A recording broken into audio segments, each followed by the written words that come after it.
The American Health Care Act, the Republican replacement for Obamacare, represents a triumph of principle and good sense. Either that or it's a complete catastrophe. With us today, guests who see it both ways. John Podhoretz and Avik Roy on Uncommon Knowledge now.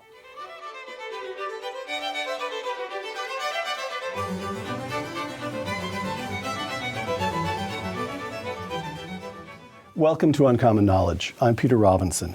Having received an undergraduate degree from MIT and an MD from Yale, Avik Roy decided to become a journalist.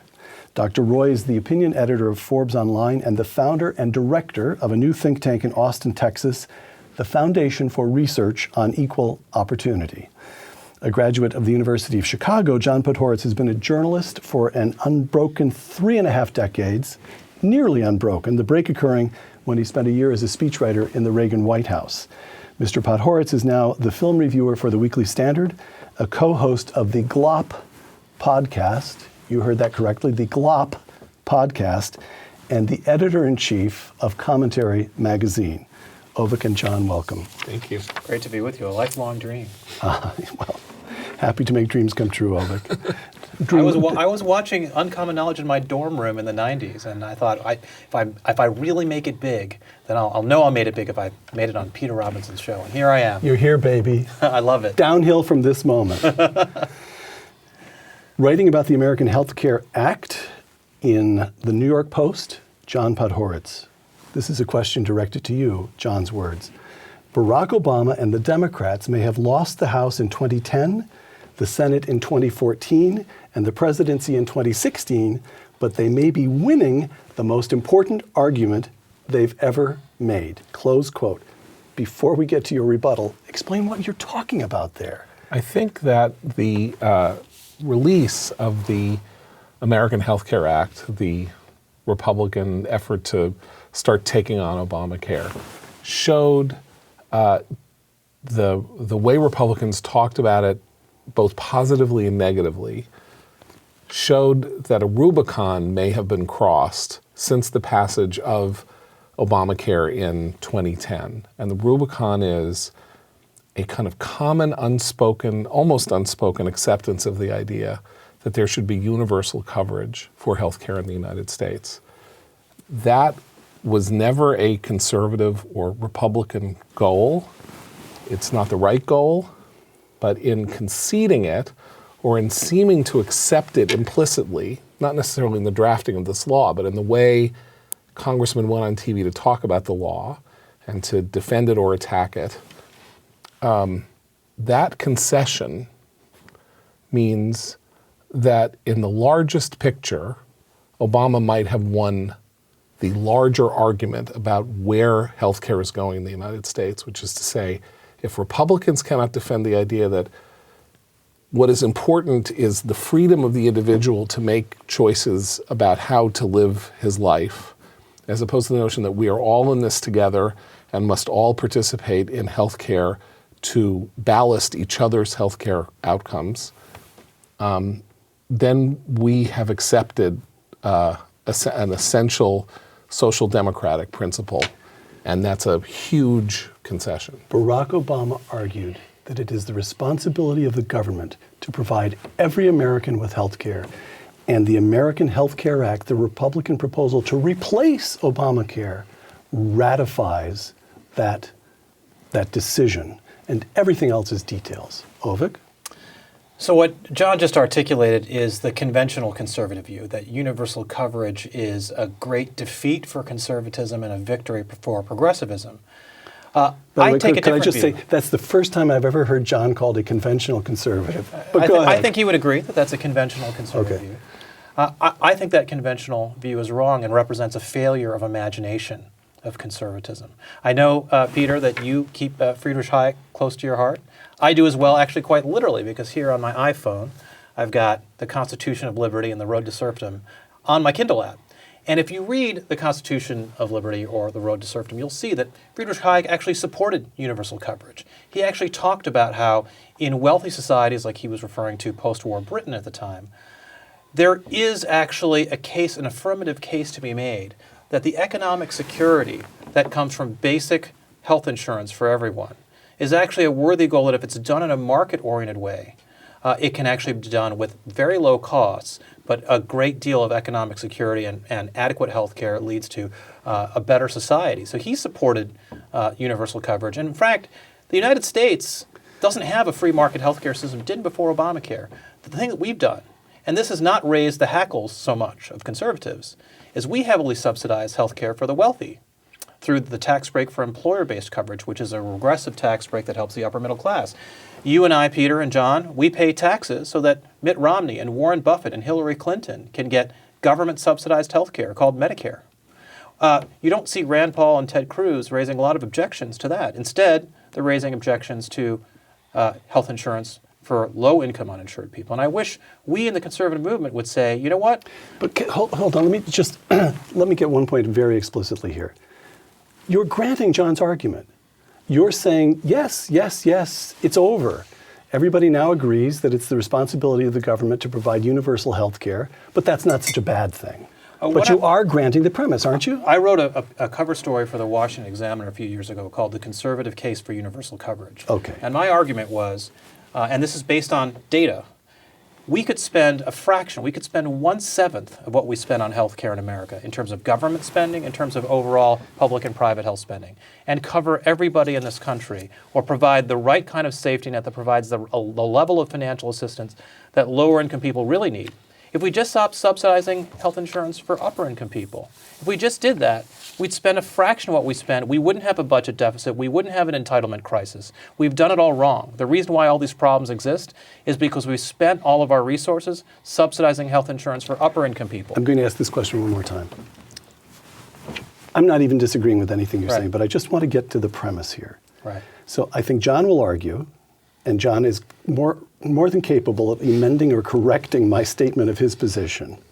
But John would argue that Obamacare changed the relationship of the state to the citizen in a fundamental way. And I would totally disagree with that. Never before, let me state it though, never before had the federal government claimed the right to use its coercive powers to force citizens to do something just because they were breathing.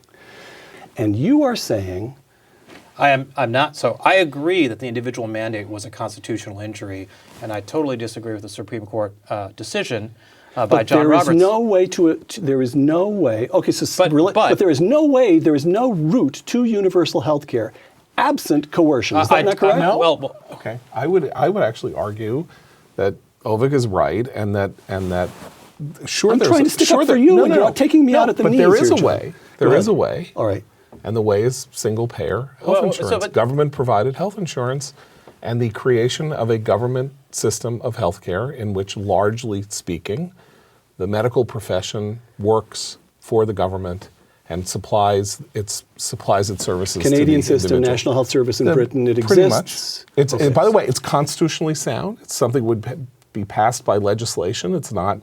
There's no constitutional issue with single-payer. It's just that it's inimical, as I understand it. It's inimical. It's the nationalization of the healthcare system. It's inimical to the American political experiment. But I think that this is where we're going inevitably. In part, let me just follow up on this in this sense, which is Avik is absolutely right that the original sin of our healthcare system was the decision to create the employer tax break in 1946.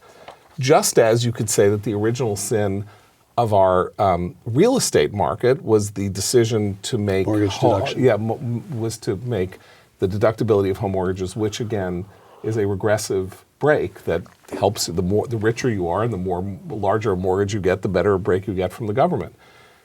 The problem we have is that this is where we are. Right. If we could go back in time and and start from zero and redesign from the ground up, we know all these things about the moral hazards of these.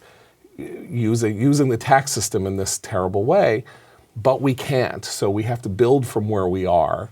And that's part of the problem with the American Health Care Act, obviously, is that Paul Ryan and the president and Tom Price, the Health and Human Services Secretary, looked at this and said, what can we do that is practicable in 2017? What adjustments can we make that can get through the Senate with 51 votes instead of 60? What can we do here and there? Right. Because that's the reality that they face.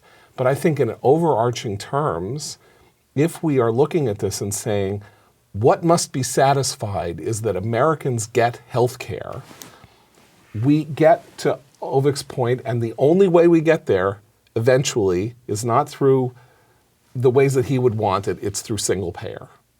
Okay, I would like to respond by asking you, John, a hypothetical question. And it's a very hypothetical question. Yeah.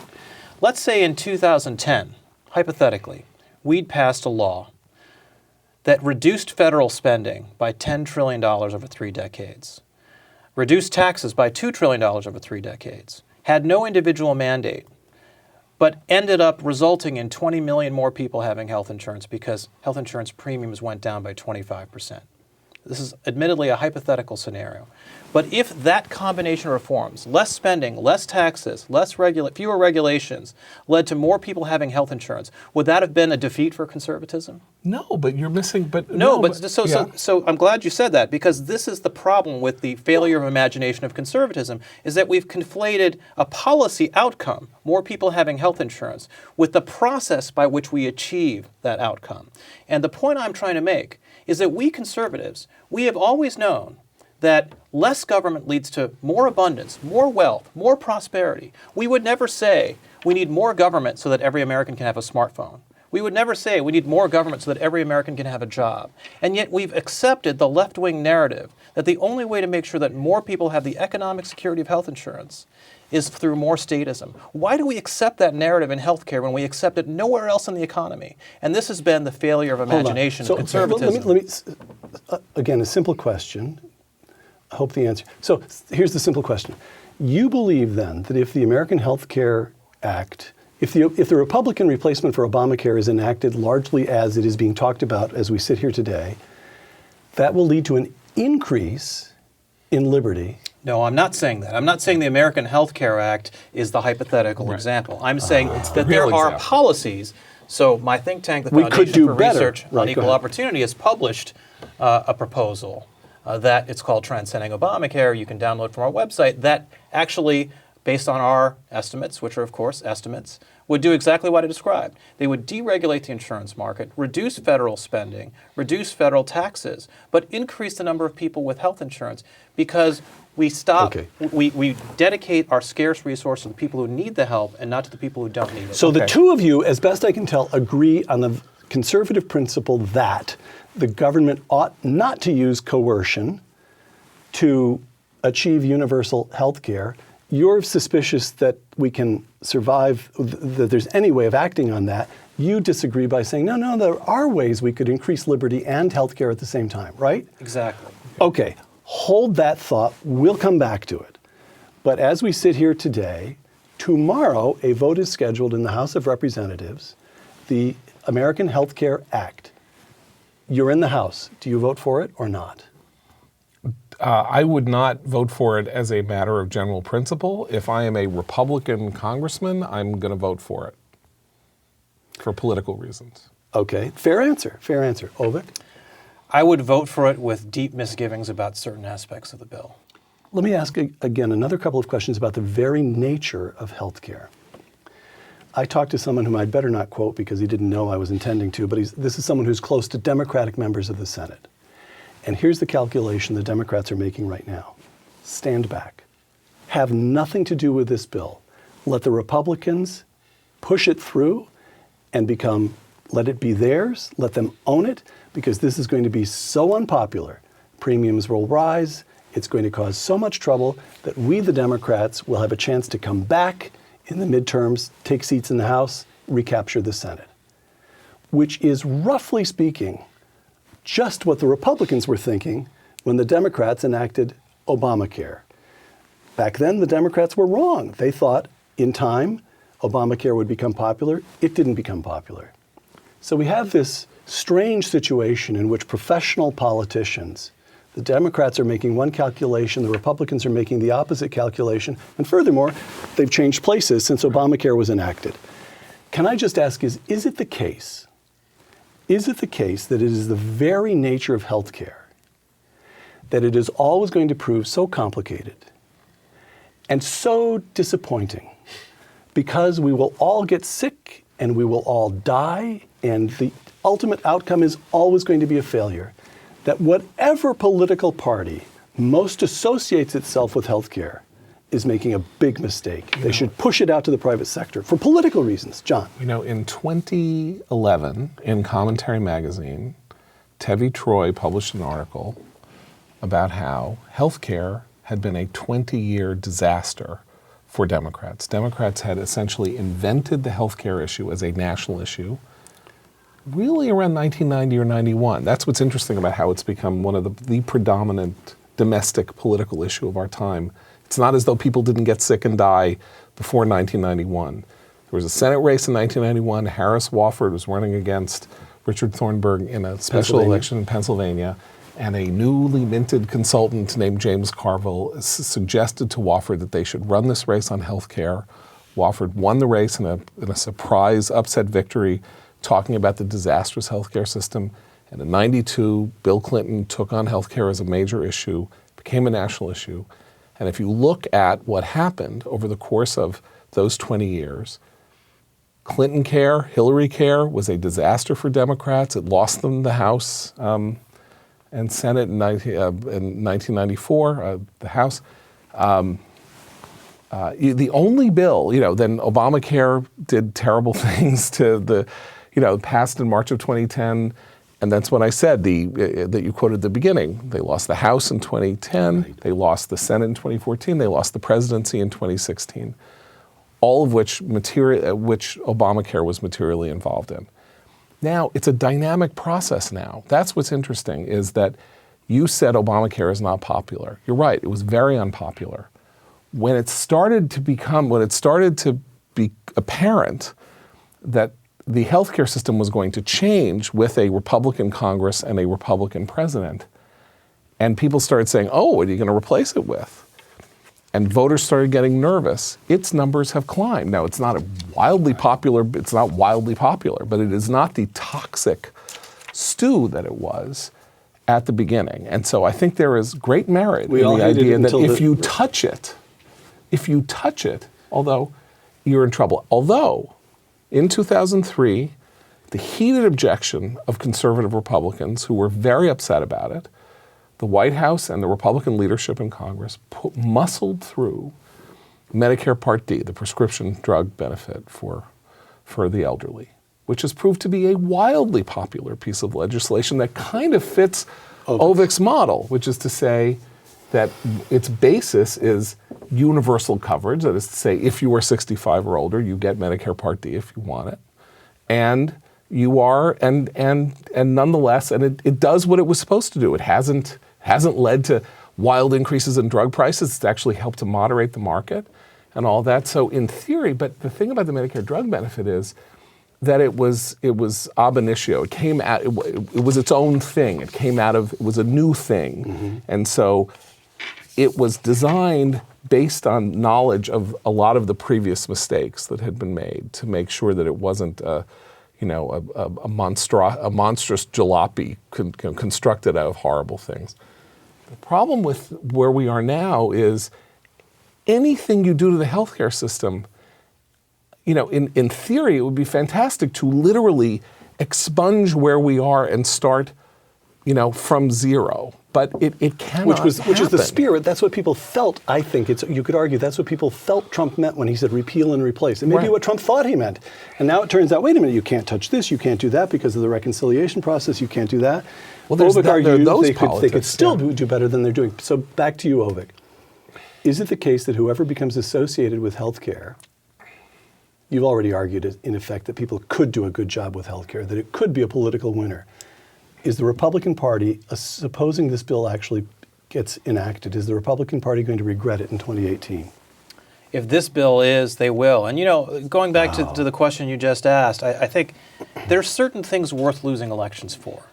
Real entitlement reform, real reform of the system that may be unpopular in certain quarters, but over the long term results in a better system that's more affordable for the country, for the taxpayer, for the individual struggling with his health insurance bills. That would be worth it. That's worth losing elections for.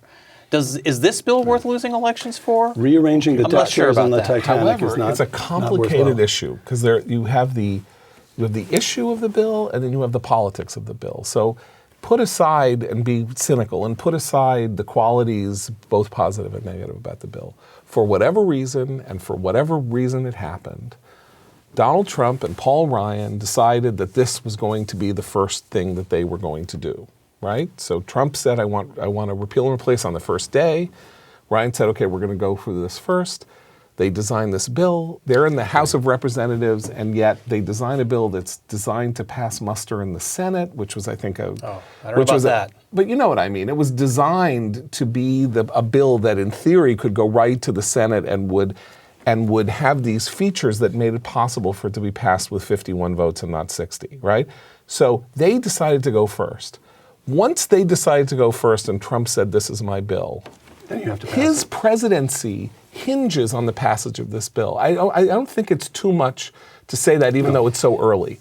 Yes and no. When has a president that we can think of lost his first major ask? You know when? Jimmy Never. Carter. Well, Jimmy Carter. Well, Jimmy Carter. I'm trying to think of what maybe his a second first. or that's hard. His first It major took them a ask. couple of years to turn against him. Right. I'm just saying, like, Right. there's Trump. He says, I'm coming to Washington to change things. I'm a winner. They're all losers. I know how to do things. I know how to make deals. He comes in, he's got a Republican House and a Republican Senate, and he cannot get his first piece of legislation Two through. quotations. His throat is cut. All right, boys, this leads us to the state of the Republican Party. Avik Roy, in an interview with Fox this past summer, quote, "The Republican coalition has inherited the people who opposed the Civil Rights Act of 1964, the Southern Democrats, who are now Republicans. Conservatives and Republicans have not come to terms with that," close quote. Now, Avik, history. Whereas in 1964, only about 70% of Democrats in the House and Senate supported the 64 Act, 80%, a little over 80% of Republicans supported the act. So how is it the case that the Republican Party gets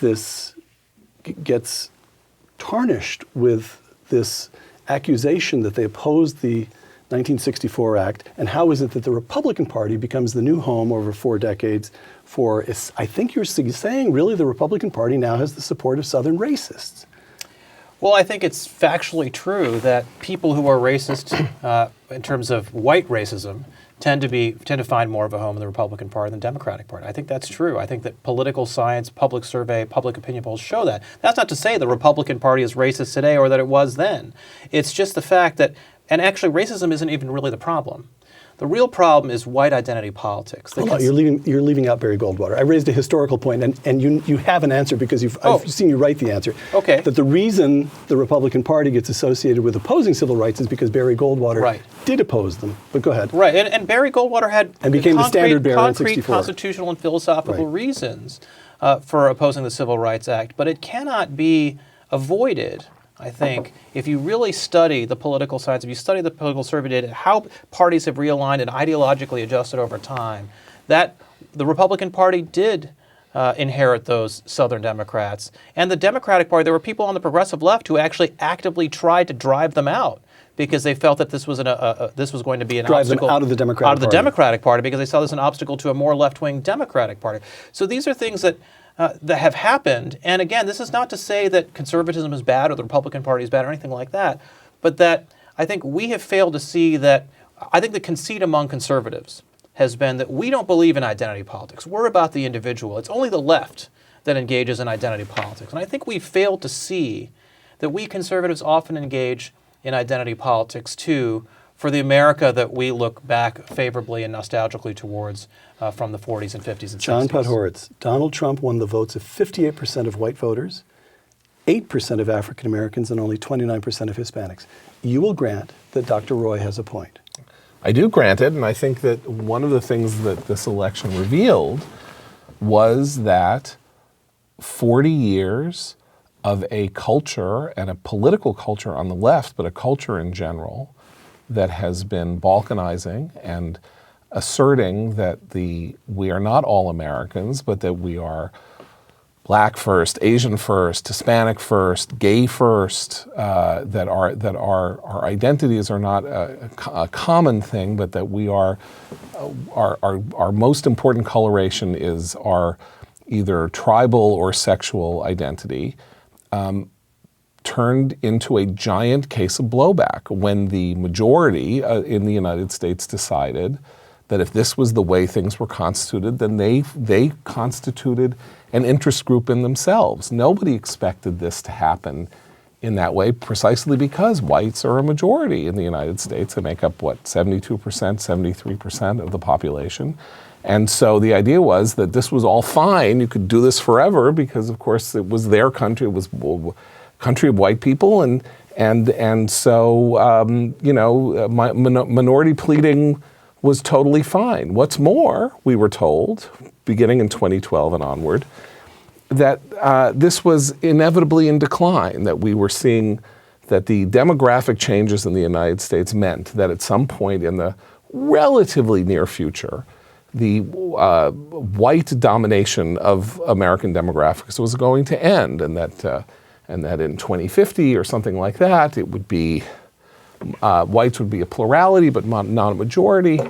And so the inevitability was that the democratic, David Dinkins, the former mayor of New York, called the gorgeous mosaic of America would be the reality.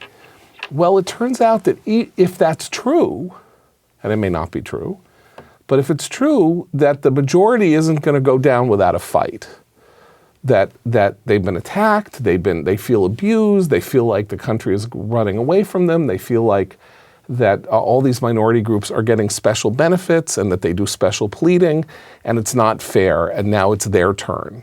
I think it's a horrifying development. But it's understandable. But I think it's A, and B, this is one of those unintended consequences of the notion that if you play the victim, that the strength of any minority group's position is enhanced by playing the victim and going and demanding restitution in some fashion or other. That if you do it too much and you spend too much time at it and you change the cultural norms in that fashion, that there are going to be terrible consequences from it. We all thought there were going to be terrible consequences from it, but I don't think that we knew that they would come in the form of a billionaire living on Fifth Avenue who was pretending to be a member of the white underclass. Steve Bannon, now senior counselor to the president, in an interview that he gave shortly after the election, quote, "If we," by we he means Trump and Trump's movement, "if we deliver, we'll get 60% of the white vote and 40% of the black and Hispanic vote, and will govern for 50 years, close quote.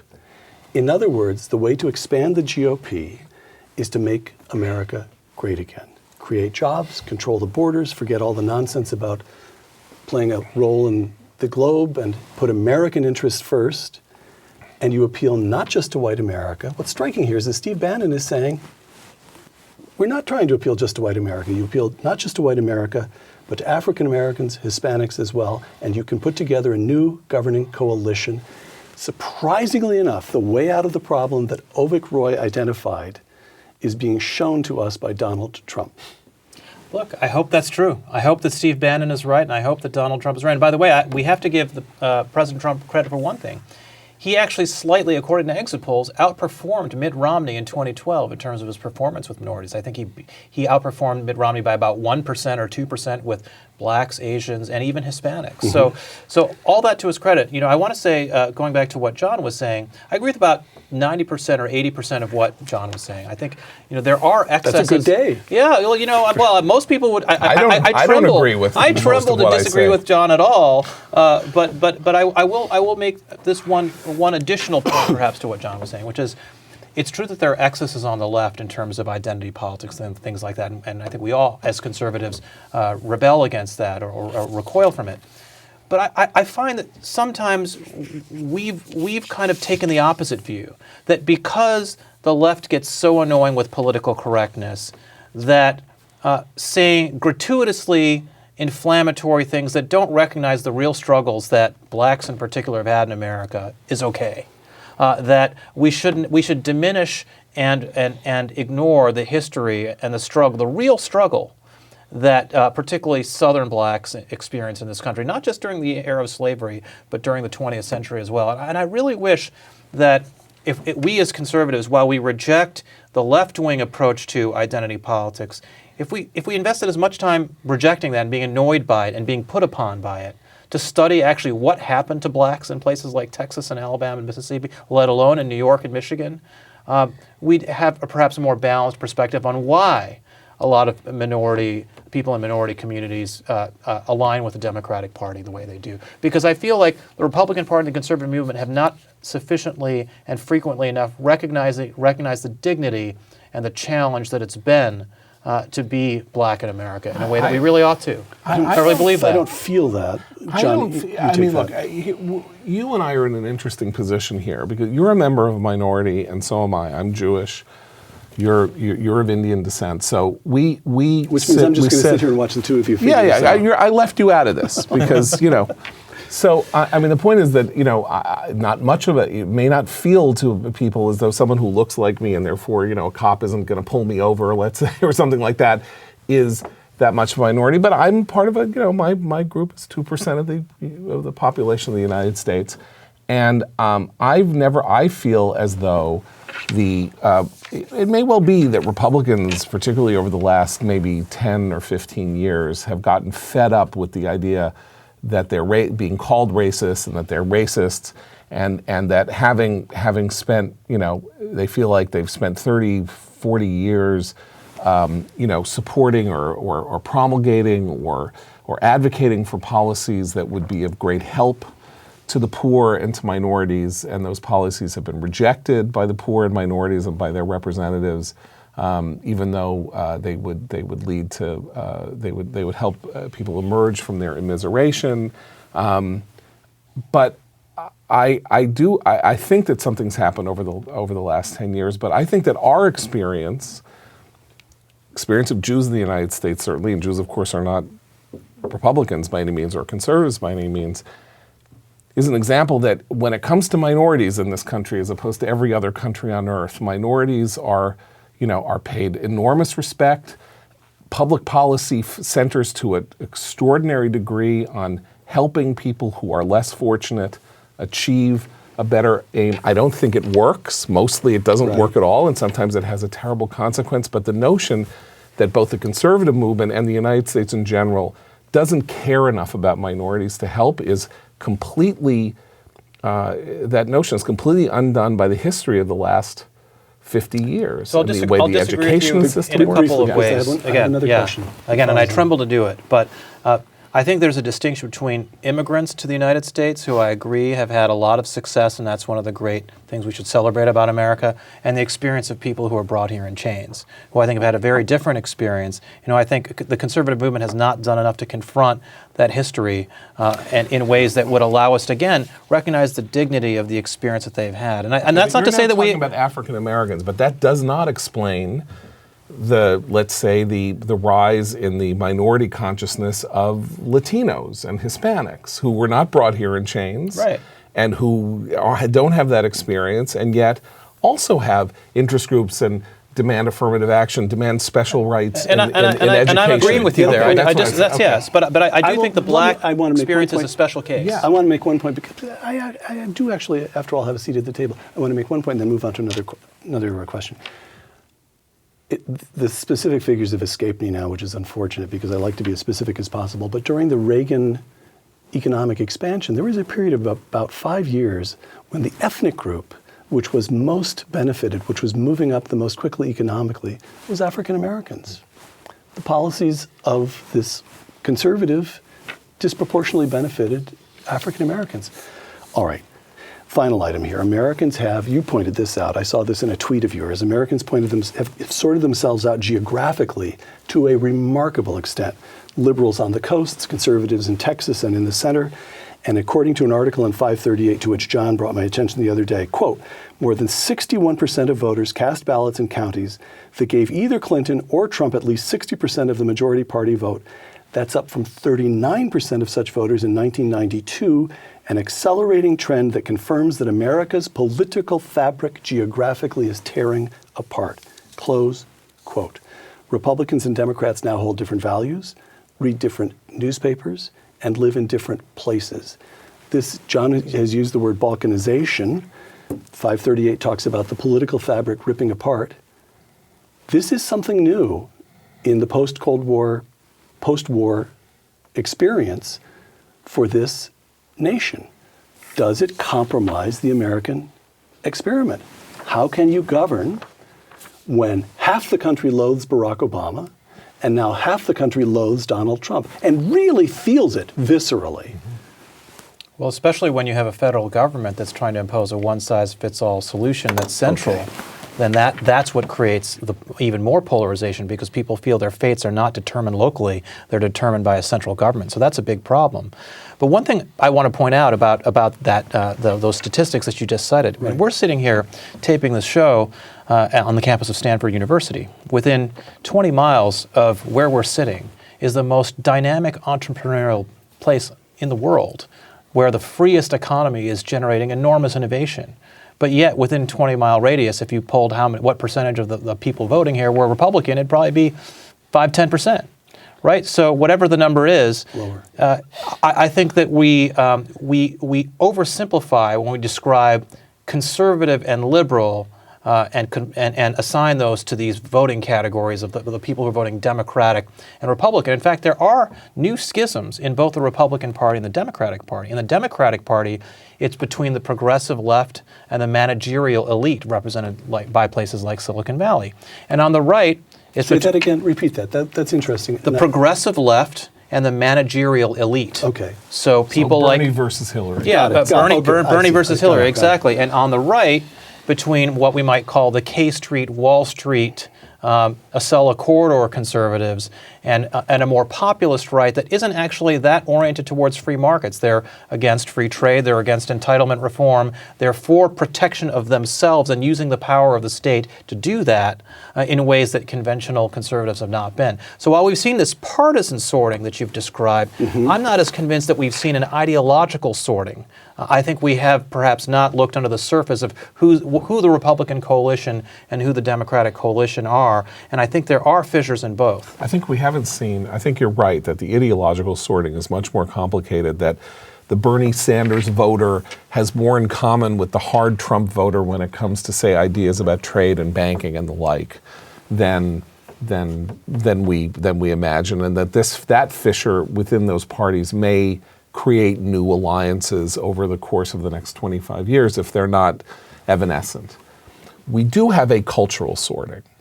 Culture in the broadest sense. What you're describing is not necessarily Republicans and Democrats or liberals and conservatives. You're describing, I think you might say, secular versus religious, Right. or what people used to call the new class versus sort of like the old line Americans or something like that.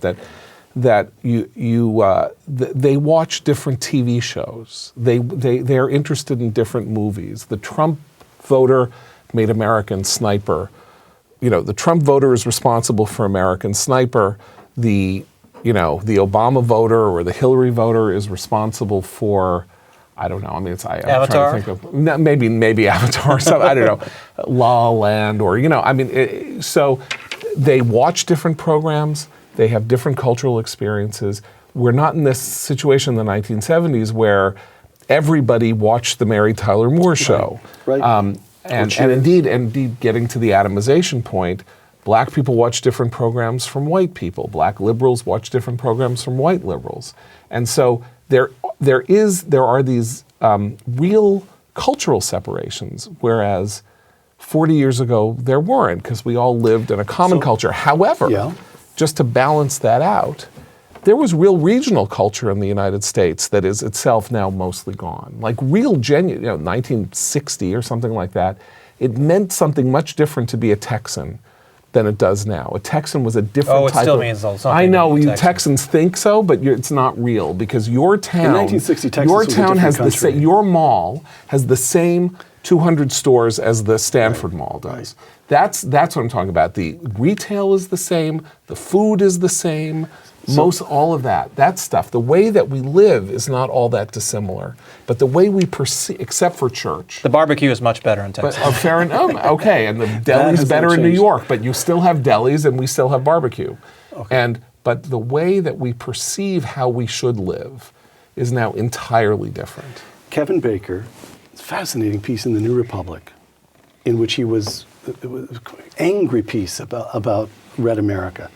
And he wrote, "It's time for blue states and cities, Democratic, liberal, it's time for blue states and cities to abandon the American national enterprise. Call it the new federalism or virtual secession or maybe blue exit," close quote.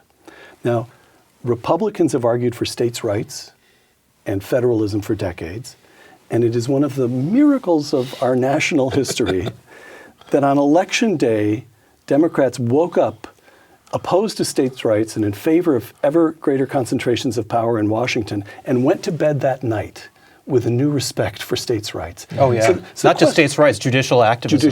So the question I have here is whether all of this balkanization, which I have to say... And the perfection of the Constitution. That's the other thing. Yes, exactly. Suddenly they are, James Fallows has stopped writing they're all Neil Gorsuch. And now Russia is the #1 geopolitical threat in the world. So is this actually in some way good news? Republicans don't want that much federal government, and now Democrats are having second thoughts about the federal government. Can we get some reinvigoration of regional power, of states' rights, of federal? You don't buy it. Because because the whole point of this. I'm trying to give you a cheerful note here. No, because John. the whole point of this is the delegitimation of Donald Trump. Now, I'm no Trump fan, and I have great problems with him. But you win an election fair and square, and you get to be president, and that's how it works. And I didn't like Obama, and Obama got to be president, and I wasn't one of the people standing around saying that he wasn't legitimate or he wasn't an American or anything like that. And I didn't like when my side does it, and I don't like when their side does it. And that's all part of this atomization, that they cannot accept a result that they do not like. I mean, if somebody said, "I do not accept the results of the Super Bowl," everybody would laugh at them. You can't do it in sports, so why can you do it in the most important thing in life? I'm looking at the Texan at the table. One fundamental, what I would say is one fundamental difference between the hard left and the hard right, or ideological progressives and ideological conservatives, is ideological progressives are very results and outcomes oriented. They'll adopt whatever argument is necessary to achieve the outcome, the policy outcome that they want. Whereas conservatives will say things like, well, the Constitution forbids this, and therefore it doesn't matter what the policy outcome is, the Constitution forbids it. And that fundamental difference is that it results in the kind of discussion we're just having. So, it's great. Progressives care about federalism, so maybe we'll have some allies. But no, because at the end of the day, until they get what they want. we are willing to say, conservatives are willing to say, if federalism leads to bad policy outcomes in California, we're okay with that because we believe in federalism. Whereas progressives would say, no, it's the policy outcomes that we want to avoid. So we won't devolve things to the states because we don't want to allow bad policy outcomes in Texas. So you're both pretty pessimistic, basically. Yeah, about that anyway. About making the left and seeing the error of their ways. Last question. We're talking about the nature of the country. We're talking about the future of the country. I have a question for you. John is the father of 3 children. 6 months ago, you became the father of one of your son. If the answer to this is no, just say so.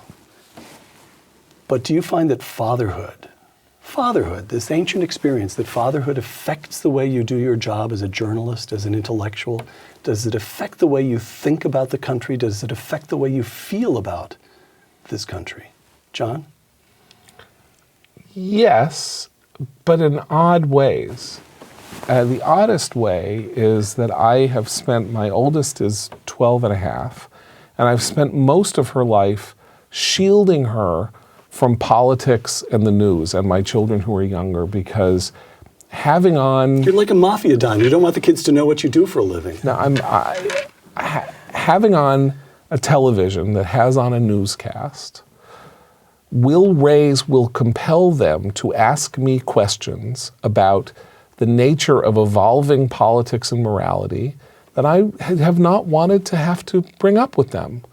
I, as it happens, did not want to discuss transgenderism with my daughter when she was 7 and there was a picture of a transgendered person on the cover of the New York Times Magazine. I have very strong feelings about it. I won't go into it here.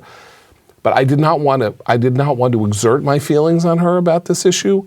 One way or the other, I just did not want to have it addressed. So as a journalist and a parent, one of the things that I am most unhappy with about the development of my business is the fact that it no longer views itself as having a responsibility to help parents keep their children's innocence as long as possible, which was indeed a very important part of the general sense of media responsibility in this country when we were children. Yes, it was. And it is total, it's not only is it gone, some of this is actually defiantly on purpose.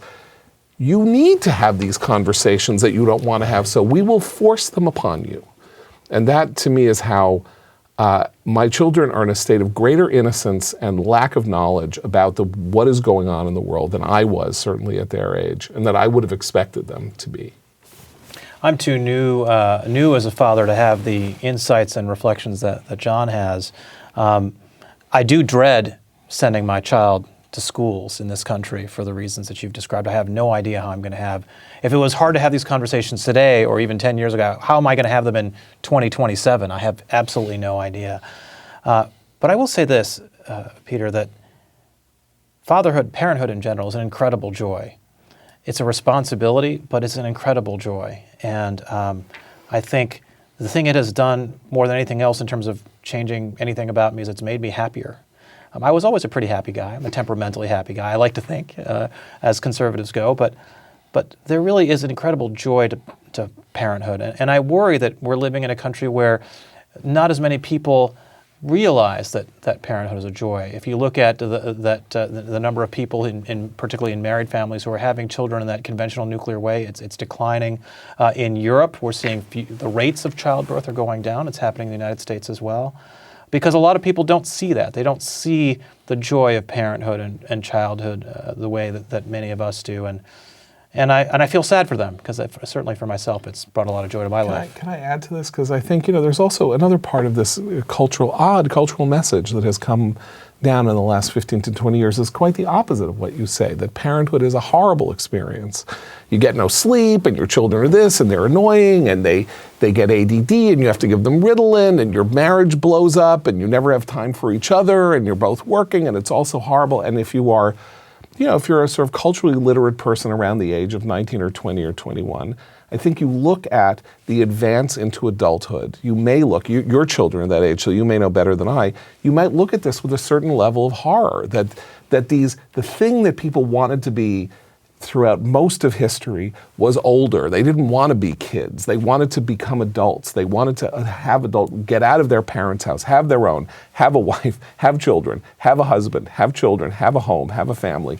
And now, much of the cultural messaging of the sort of liberal elite is about how they don't tell you the truth about it, which is that it's a hard and terrible. So, John, you're talking about the hostility of American popular culture to family formation and to the innocence of children, which sounds a lot like, we have a friend called Rod Dreher who has a book out now called The Benedict Option, in which he argues that Christians, this part of the argument won't apply to you, my elder brother in the faith, but that Christians should withdraw, that politics is lost in this country. So but you don't feel any impulse to withdraw? None at all. I mean, of course I feel everybody feels the impulse to withdraw from things that annoy them, and you say, I shouldn't have to deal with this. But withdrawal is not an option. I mean, we need to be in there fighting the good fight and not allowing. You don't feel like a Roman senator in about the year 400. Say,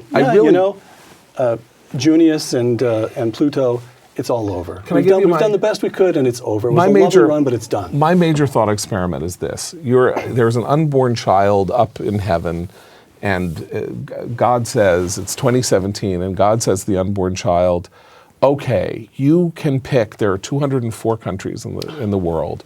You can now pick which one you're born in. What country would that unborn child pick? Child wouldn't pick China. No. You would still pick the United States. And so the notion of ceding the country to the people who are arguing things and fighting for things that I don't believe in, that I think are inimical, I think we're the opposite of a lost cause. I want to pick up a phrase that you mentioned. This is my friend John. You say to John, do you feel defeatist? And John says in very sophisticated ways, what he's really saying is, hell no, I feel like fighting even harder. Yeah. That's John. Avik? You used a phrase that I think is very important, popular culture. It's popular for a reason. I think sometimes we don't confront that. There is no law preventing me from reading Plato's Republic as a bedtime story to my 6-month-old. There's no law preventing me from playing Bach over my stereo system rather than Beyonce. People can and have the choices in terms of what culture they raise their children with. Yes, schooling and other influences are there, but we still have a lot of agency in how we raise our children. And I think too often we surrender that agency and say, well, Hollywood is this, and CBS said that, instead of saying, you know what, I'm going to expose my children to the things I want them to encounter in this world. John Podhoretz, editor of Commentary. Avik Roy of the Foundation for Research on Equal Opportunity. Thank you. Thanks very much. For Uncommon Knowledge and the Hoover Institution, I'm Peter Robinson.